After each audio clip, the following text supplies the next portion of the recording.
تحریک انصاف کا مرکزی سیکریٹریٹ ایک بار پھر سیل کر دیا گیا۔ جویا نیوز نیٹ ورک پلس کے اسلام آباد سے نمائندے منہاج الحسن کی رپورٹ کے مطابق اسلام آباد انتظامیہ نے پاکستان تحریک انصاف کا مرکزی دفتر ایک بار پھر سیل کر دیا۔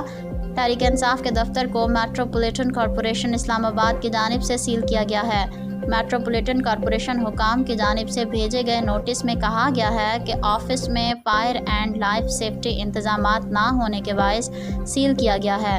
اسلام آباد پولیس نے کل پی ٹی آئی کے مرکزی سیکریٹریٹ سے اطلاعات رؤف حسن سمیت دیگر کارکنان کو گرفتار کیا تھا، جنہیں آج ایف آئی اے نے عدالت میں پیش کر کے ان کا ریمانڈ لیا۔ یاد رہے کہ 2 ماہ قبل بھی سی ڈی اے نے انسداد تجاوزات آپریشن کرتے ہوئے پی ٹی آئی سیکریٹریٹ کا ایک حصہ گرا کر دفتر سیل کر دیا تھا، مگر پھر اسلام آباد ہائی کورٹ کے حکم پر سیکریٹریٹ کو دوبارہ کھولنے کی اجازت دی گئی تھی۔